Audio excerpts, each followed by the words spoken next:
meus irmãos, a paz do Senhor Jesus. Levítico capítulo 16, esse vídeo é a segunda parte. Se você não viu a primeira parte desse vídeo, seria bom você dar um pause aqui, assistir ele para depois chegar aqui, porque é muita coisa. Esse capítulo realmente é muito importante porque ele é o dia da expiação. Yom Kippur é o dia muito importante. Então, é nesse dia que os pecados do povo eram totalmente expiados e que eles poderiam ter acesso a Deus por meio do sumo sacerdote. É um dia muito lindo, onde ao final de todo esse culto, eles poderiam então se alegrar por poder estar limpos para estarem na presença de Deus. Isso é a coisa mais linda que tem.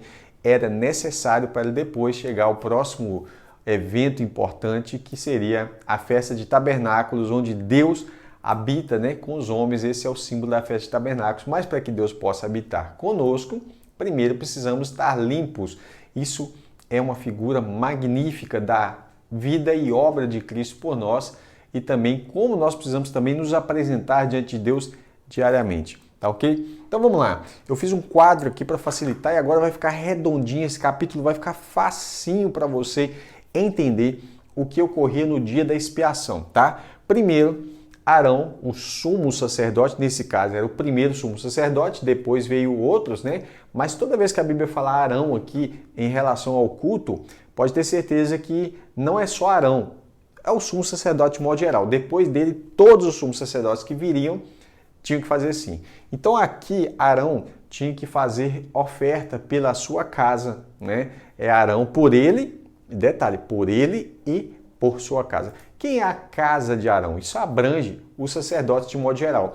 Lembrem que os levitas estavam a serviço da restante das tribos, Então, os levitas estavam a serviço das coisas de Deus. Porém, a casa de Arão, isso é, os seus descendentes, só eles poderiam ser sacerdotes. Então, aqui envolve, evidentemente, Arão, sua esposa, seus filhos e filhos imediato, mas toda a classe sacerdotal está envolvida naquilo que é chamado de casa de Arão. Então você tem dois tipos de ofertas distintos. Primeiro, o sumo sacerdote e os sacerdotes, eles deveriam oferecer uma oferta pelo pecado e um holocausto. A oferta pelo pecado deles, no caso, era um novilho. Isso é um boizinho, E o holocausto, um carneiro. Guarda isso, carneiro, tá? Lembre-se que quando Isaac foi para ser oferecido a Deus, Deus providenciou um substituto. Quem era o substituto? O carneiro, E o carneiro, evidentemente, aponta ali para Cristo, que é o Cordeiro de Deus.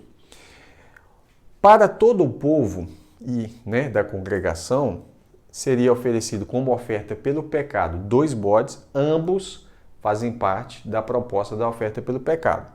E holocausto, tá? Então o holocausto também é um carneiro. Nos dois casos, um carneiro para Arão e toda a sua casa e um carneiro para todo o povo da congregação. Isso é importante a gente saber, por quê? Porque olha como que é interessante. Primeiro Arão tinha que fazer o sacrifício pelo pecado dele. Deus começa a tratar as coisas da cabeça, é de cima para baixo. Então já que Arão é o sumo sacerdote, o nome Arão significa portador da luz. Então ele é o sumo sacerdote, ele é o responsável por representar o povo diante de Deus. Então quanto maior a responsabilidade, ele vai ser primeiro a ter que dar o exemplo. Então a primeira coisa, Arão, e olha que interessante, é um homem de alta confiança, É ele que ia chegar diante do trono de Deus, que está representado pela Arca da Aliança. Ele era o único homem no mundo que poderia entrar no Santo dos Santos. É o único. Nenhum dos outros sacerdotes poderia entrar. Só quando ele morresse, alguém substituiria. E só esse um homem que representa Cristo como sumo sacerdote, É aquele que é o mediador entre o povo e Deus.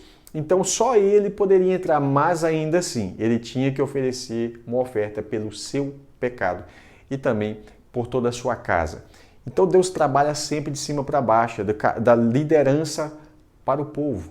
Assim foi também no primeiro pecado. Quando Adão e Eva pecaram, Deus chega primeiro para falar com Adão, E aí ele vai descendo a escala ali de responsabilidade, tá? Então, para e pensa aqui nesse quadro aqui, vamos dar uma olhadinha.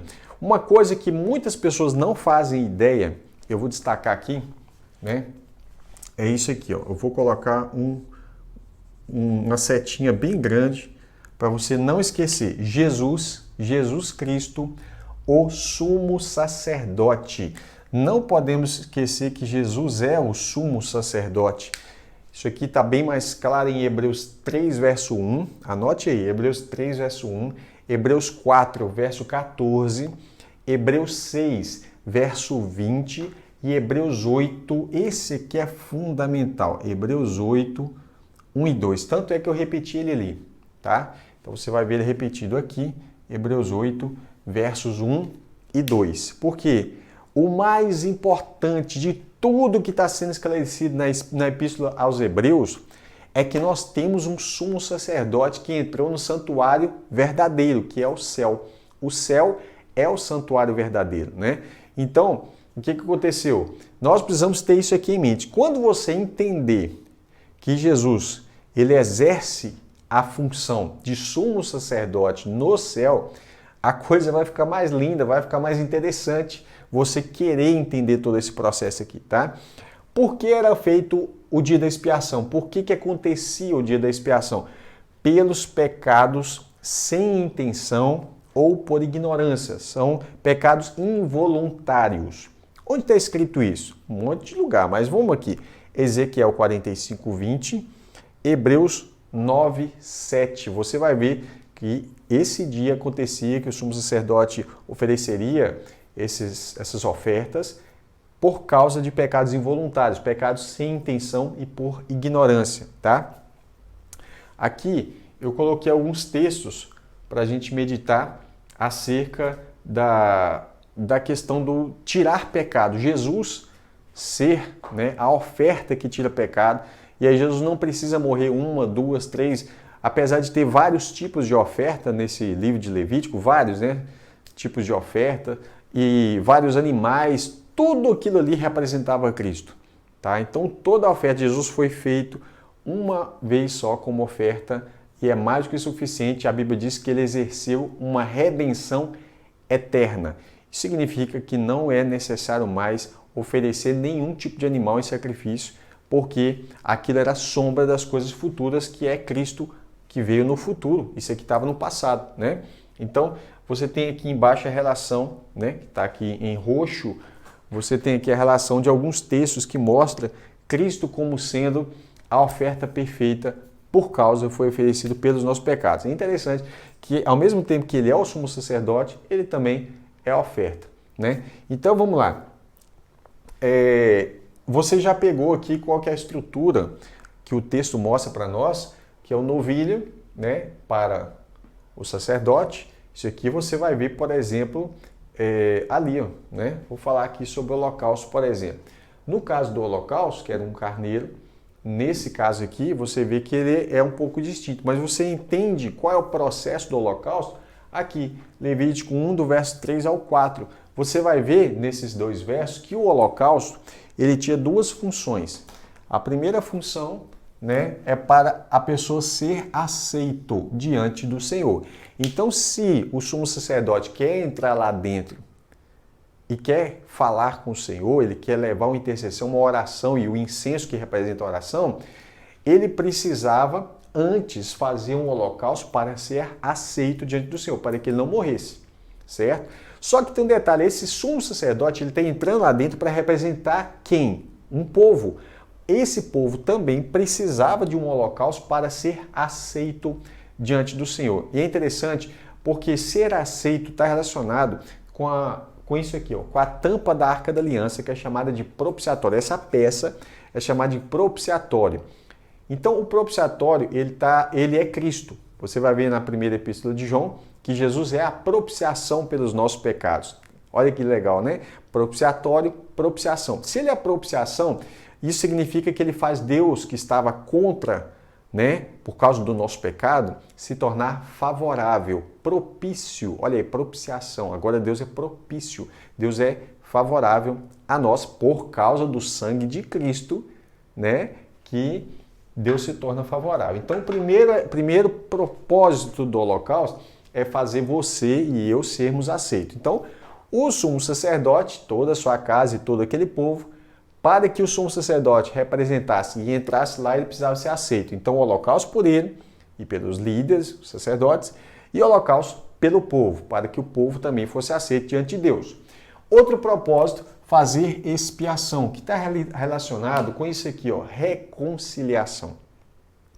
Então, fazer expiação pelo povo. Então, o holocausto, você vai ver nesses dois versos, Levítico 1, versos 3 e 4, que ele tem um propósito para a pessoa ser aceita diante do Senhor e também para fazer expiação. Um detalhe importante, é o sangue que faz expiação, ok? Por quê? A Bíblia diz que a vida está no sangue. E aí, aqui em Levítico 17, 11, vai dizer o seguinte, é o sangue que faz a expiação pela vida ou pela alma, certo? Então, se o sangue faz expiação, por quê? Porque o sangue, quando perde o sangue, morte, não é isso? E Romanos 6, verso 23 diz, porque o salário do pecado é a morte. Então, o salário é o quê? Pagamento, é a consequência última e primária também ao mesmo tempo, né? Do pecado. Então, pecado, morte, pagamento. É um pagamento que ninguém quer receber, né? É um trabalhador, trabalha lá no fim do mês, ele quer receber o salário, mas o pecador não quer receber o salário. Então, o que acontece? O salário do pecado é a morte. Só que aí, alguém tem que morrer por causa do pecado. O que Deus fazia? Morria um animal no seu lugar.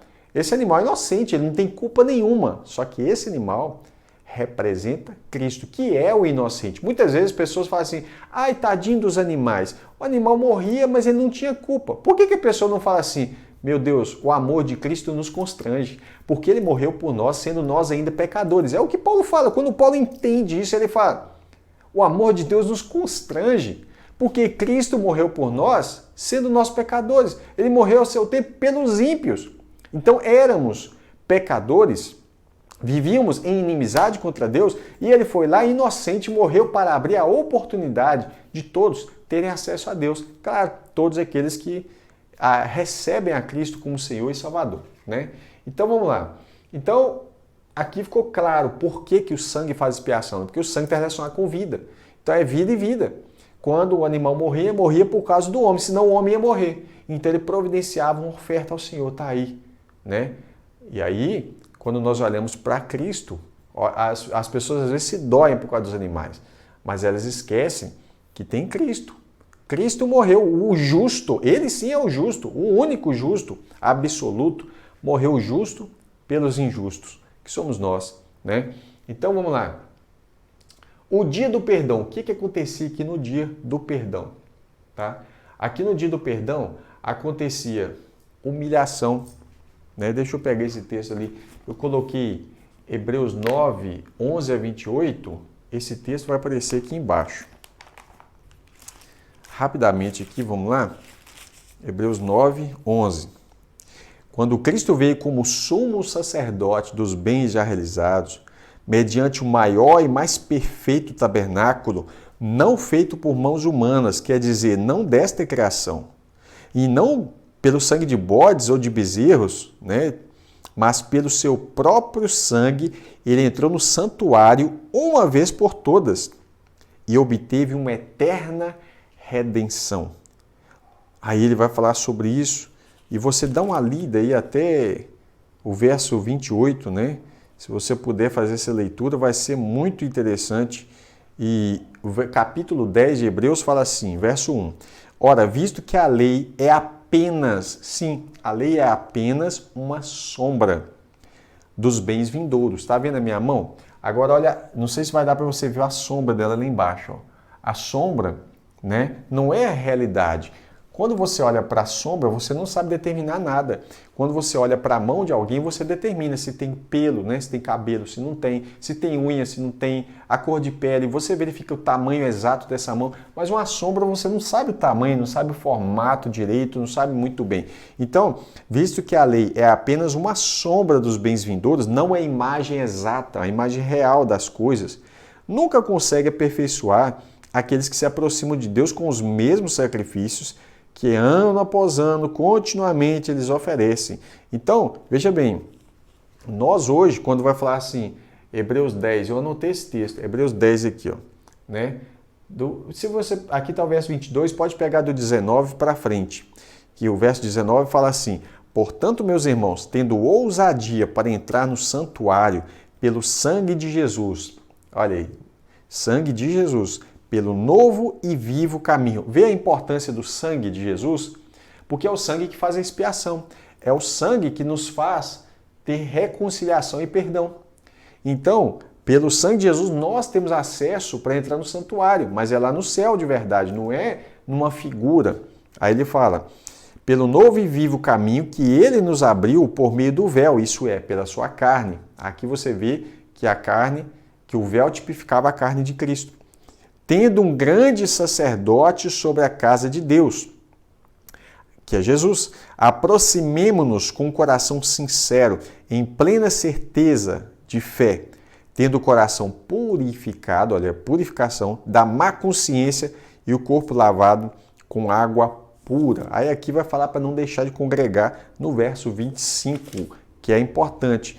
Olha, Hebreus 8, verso 1. Ora, o essencial, o fundamental das coisas que estamos dizendo é que temos tal sumo sacerdote que se sentou aqui, ó, à direita do trono da majestade, nos céus, ministro do santuário e do verdadeiro tabernáculo que o Senhor erigiu, e não os homens. Veja bem que interessante. Pois todo sumo sacerdote é constituído para oferecer dons e sacrifícios, que são as ofertas.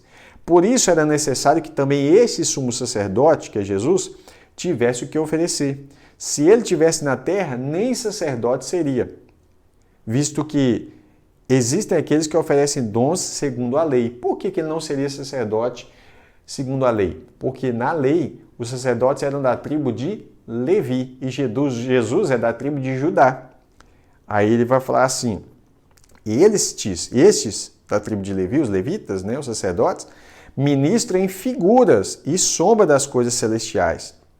Só que coisas que são figuras. Agora Jesus não, ele vai no próprio céu. Ali sim é o santuário verdadeiro. Por quê? O que o santuário representa? Deus, onde Deus habita, o lugar onde Deus habita. E onde Deus habita de verdade não é dentro daquele santuário, né? Ali manifestava a presença de Deus entre os homens para eles entenderem. Era uma didática. A Bíblia diz que a lei era um tutor, né? É um aio.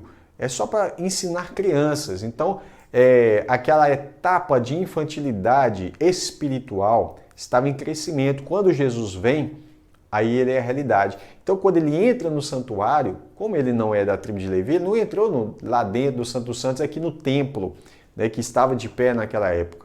Ele entrou aonde? No próprio céu. Lá é o lugar verdadeiro onde Deus habita. Entende? Então, tudo isso fala de Jesus, isso é muito rico. Então, vamos lá, o dia do perdão, ele fala de humilhação, né? Aqui eu coloquei alguns versos, por exemplo, um dos textos mais importantes da Bíblia é esse aqui, ó, Filipenses 2, 5 a 11. Fala para nós pegarmos Cristo como exemplo, porque ele, né, em toda a sua glória, o que ele fez? Esvaziou-se a si mesmo, humilhou-se, né? Assumiu forma de servo. E aí ele veio pelos nossos pecados e depois volta ao estado de glória. 1 Pedro 5,6, né? Eu vou deixar esses textos para você anotar. Então são pontos importantes que aconteciam no dia do perdão. Humilhação, purificação, né? Eu me lembro daqueles textos assim, Pedro fala disso, né? Humilhai-vos diante da potente mão de Deus e ao seu tempo ele vos exaltará. Exatamente como aconteceu, né? Cristo nos dando exemplo de como fazer para agradar a Deus. Outra coisa, segundo Crônicas 7, se eu não me engano, fala assim, 7,14, fala assim, eu fiquei na dúvida se é o primeiro ou o segundo, mas eu acho que é segundo Crônicas, 7,14. Se o meu povo, que se chama pelo meu nome, se humilhar, olha, começa tudo na humilhação. Se humilhar e orar, se arrepender dos seus maus caminhos, você converter dos seus maus caminhos e buscar a minha face, né? Buscar a presença de Deus, não é buscar as mãos de Deus, só os benefícios, as bênçãos, buscar a face, intimidade com Deus. Então eu olharei do céu, perdoarei os seus pecados e sararei a sua terra. E é isso que Deus promete. Então, o que tinha no dia do perdão, dia da expiação? Humilhação. Lembra que o povo afligia a sua alma, né? E aí eu falei no vídeo anterior sobre isso, que um rei, ele se humilhou diante de Deus. Deus fala, tá vendo? Vê como que ele se humilha. E ele jejuava ali, afligia sua alma. Então, humilhação no dia da expiação era o dia inteiro de jejum, purificação, né? Reconciliação e, por fim, o principal motivo de alegria ao final disso, aí sim ele entra no meio das festas em Levítico 23, porque você olha e fala assim, como pode esse dia ser considerado um dia de festa, sendo que o dia inteiro é de humilhação, de quebrantamento, né? De constrangimento e tudo mais, mas é porque no final eles tinham garantia de acesso a Deus. Então, isso aí é a coisa mais bonita. Eu já li esse texto aqui agora pra gente, né? E aí, vamos lá. Falamos sobre o holocausto, tá? Para que é o propósito do holocausto?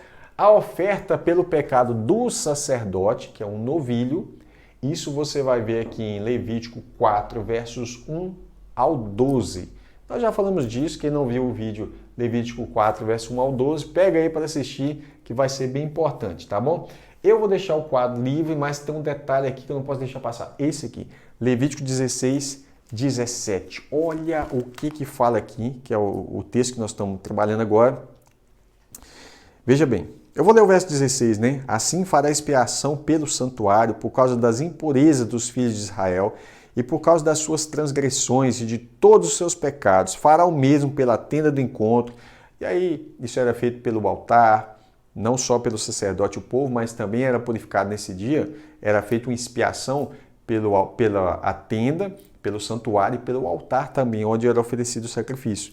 Tá? Tudo por causa do pecado pessoal. Mas no verso 17, Levítico 16, 17, fala algo muito interessante. Entenda bem, Cristo subiu ao céu como sumo sacerdote, certo? Certo. Guarda isso, anota isso aí para você entender o que eu estou dizendo. Cristo subiu ao céu como sumo sacerdote das coisas eternas. E ele entra no céu com o seu, não por causa de sangue alheio, como a Bíblia vai dizer, não é com sangue alheio, sangue de animais, mas é pelo seu próprio sangue. Aí diz assim aqui, veja bem, ele subiu ao céu. É a mesma coisa do sumo sacerdote entrar lá no Santo dos Santos, certo? No verso 17 diz, ninguém poderá entrar ou estar na tenda do encontro quando Arão entrar para fazer propiciação, até que ele saia. Até que ele saia, depois de ter feito a expiação. Isso significa que as pessoas não podem ter acesso ao Santo dos Santos enquanto Jesus não sair de lá. E vai ter um dia específico onde Cristo vai sair, aí sim, né? As pessoas, evidentemente, o santuário, você olhar aqui, somente o sumo sacerdote tinha acesso ao Santo dos Santos, ok? Mas é claro, nós vamos ter corpos glorificados, corpos celestiais, e evidentemente, se você tem corpo celestial, você tem corpo glorificado, você pode ter acesso a todos os ambientes, né? Principalmente diante do trono de Deus, segurando nas palmas no próximo dia de evento, de festa, que vai ser a festa de tabernáculos. E aí você vê a cidade santa que desce do céu, a Nova Jerusalém, né? Apocalipse 21, é a cidade santa que desce do céu. É aquela cidade que está no céu, ela vai descer. E aí a Bíblia diz assim, eis aí o tabernáculo de Deus com os homens. Olha que coisa linda. Deixa eu achar esse texto aqui para você anotar, né? Para você anotar essa belezura que é essa promessa de Deus aqui. Ó, Apocalipse 21, verso 1. Eu vi um novo céu, nova terra, o primeiro céu e a primeira terra não passaram e o mar já não existe. Vi também a cidade santa, a Nova Jerusalém, que descia do céu, da parte de Deus, preparada como uma noiva enfeitada para o seu noivo.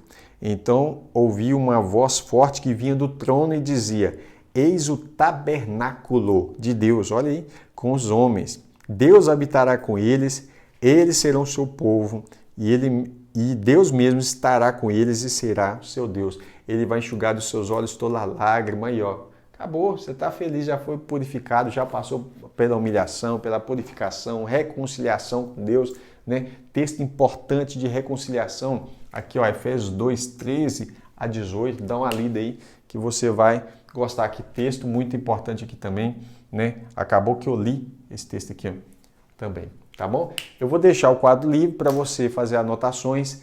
E aí você deve ter observado o seguinte, eu falei do Holocausto, falei da oferta pelo pecado de Arão e da casa de Arão, que é o sumo sacerdote de toda a sua casa, mas eu não falei desses dois bodes, obviamente, por quê? Porque vamos ter que fazer um estudo especificamente sobre os dois bodes, né? E explicar esses detalhes, porque muita gente causa confusão acerca disso aqui e chega a associar coisas que a Bíblia não diz, tá bom?